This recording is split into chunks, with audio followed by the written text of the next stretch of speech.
नमस्कार, आप देख रहे हैं 24 न्यूज। मैं हूं आपके साथ पूर्णिमा। चलिए एक नजर डालते हैं अब तक की 25 बड़ी खबरों पर। मुंबई में बीएमसी चुनाव के घमासान के बीच 20 साल बाद एक साथ आए उद्धव और राज ठाकरे। दोनों भाइयों ने गठबंधन का किया औपचारिक ऐलान। शिवसेना और मनसे के गठबंधन के ऐलान के मौके पर ठाकरे भाइयों ने दिखाई एकजुटता। इस दौरान परिवार के सदस्य भी रहे मौजूद। राज ठाकरे की पत्नी आदित्य के पास खड़ी हुई तो वहीं रश्मि ठाकरे ने अमित ठाकरे के साथ खिंचाई फोटो। गठबंधन को लेकर उद्धव ठाकरे ने कहा, हमारी सोच एक है, अगर बटेंगे तो बिखरेंगे। दिल्ली में बैठ लोग महाराष्ट्र से मुंबई को अलग करने की कर रहे हैं कोशिश। राज ठाकरे ने कहा, सीटें मायने नहीं रखती, महाराष्ट्र और मराठियों के लिए हम आए हैं एक साथ।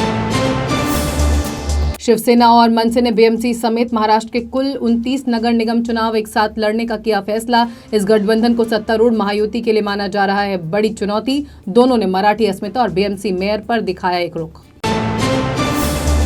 शिवसेना यूबीटी और मनसे के गठबंधन पर प्रियंका चतुर्वेदी ने दी अपनी प्रतिक्रिया। कहा, यह गठबंधन एक बड़ी और निर्णायक जीत की दिशा में है अहम कदम, जिसका राज्य की शहरी राजनीति पर पड़ेगा सीधा असर।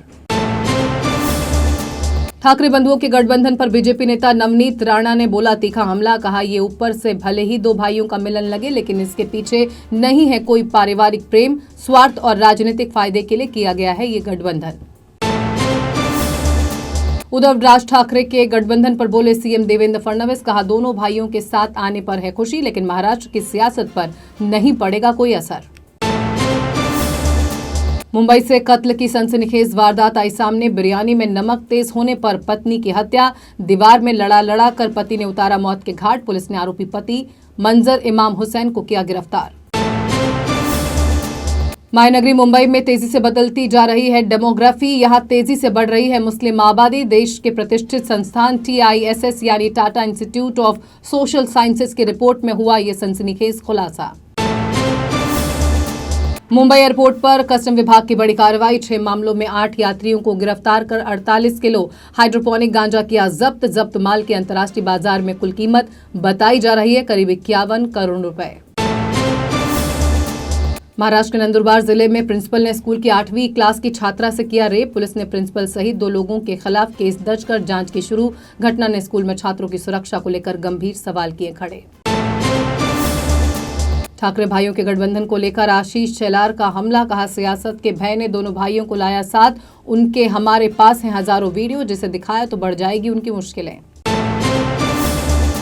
बांग्लादेश में हिंदुओं के खिलाफ जारी हिंसा को लेकर देश के अलग अलग शहरों में प्रदर्शन जारी। हावड़ा, जम्मू, लखनऊ और कई अन्य जगहों पर बड़ी संख्या में लोगों ने किया प्रदर्शन। फतेहपुर में बजरंग दल के कार्यकर्ताओं ने की मजार में तोड़फोड़। घटना का वीडियो सोशल मीडिया पर वायरल। मामले में पुलिस ने बजरंग दल के प्रखंड संयोजक नरेंद्र हिंदू को हिरासत में लिया। बांग्लादेश के चटगांव में हिंदू परिवार के घर पर लगाई गई आग। हमले के बाद मौके से एक धमकी भरा बैनर हुआ बरामद, जिसमें हिंदू समुदाय को खुलेआम हिंसा की दी चेतावनी। घटना से पूरे इलाके में डर और तनाव का माहौल। कश्मीर में भारी बर्फबारी ने क्रिसमस और नए साल का जश्न किया दुगना। गुलमर्ग में पर्यटकों का लगा तांता। मैदानी इलाकों पर भी दिखेगा इस बर्फबारी का असर। दिल्ली, पंजाब और हरियाणा में आने वाले दिनों में कोहरा और ठंड बढ़ने की दी गई चेतावनी। हुमायूं कबीर की नई पार्टी ने सोशल मीडिया इन्फ्लुएंसर निशा चटर्जी को उम्मीदवार बनाने के 24 घंटे के अंदर ही उनका काटा पत्ता। पार्टी ने निशा को वल्गर सोशल मीडिया एक्टिविटी बताया, जबकि निशा ने इसे धार्मिक भेदभाव दिया करार। लखनऊ के KGMU में धर्मांतरण के मामले में बड़ा खुलासा। आरोपी रेजिडेंट डॉक्टर पर धमकाने का मामला दर्ज। कॉलेज के कैंपस में स्थित हॉस्टल में पीड़िता को रहने की दी गई सुविधा। महिला सुरक्षा गार्ड पीड़िता को कराई गई उपलब्ध। उन्नाव रेप केस के आरोपी पूर्व बीजेपी विधायक कुलदीप सिंह सेंगर को दिल्ली हाईकोर्ट से मिली जमानत। राहुल गांधी ने कहा, क्या एक गैंग रेप पीड़िता के साथ ऐसा व्यवहार है उचित? अपराधी को जमानत मिलना है निराशाजनक और शर्मनाक। जेडीयू के प्रवक्ता नीरज कुमार ने बिहार डीजीपी को लिखा पत्र। तेजस्वी यादव की विदेश यात्रा पर उठाए सवाल। कहा, कुख्यात अपराधी रमीज नेमत खान के साथ विदेश भ्रमण पर हैं तेजस्वी यादव। राजस्थान के कोटा में दिल्ली मुंबई एक्सप्रेसवे पर तेज रफ्तार कंटेनर ने कार को मारी टक्कर। हादसे में कार सवार 2 महिलाओं की मौत और 3 लोग घायल। पुलिस ने कंटेनर चालक के खिलाफ मामला किया दर्ज। उज्जैन के महाकाल मंदिर में अब नहीं होगी भस्म आरती की ऑनलाइन बुकिंग। मंदिर में नव वर्ष पर भीड़ को देखते हुए 25 दिसंबर से 5 जनवरी तक भस्म आरती की ऑनलाइन बुकिंग रहेगी बंद। नए साल पर 10 लाख श्रद्धालुओं के दर्शन करने की उम्मीद। उन्नाव रेप पीड़िता ने कुलदीप सिंह सेंगर की उम्र कैद की सजा निलंबित होने को अपने परिवार के लिए बताया काल। पीड़िता ने कहा वो दिल्ली हाई कोर्ट के इस फैसले को सुप्रीम कोर्ट में देंगी चुनौती।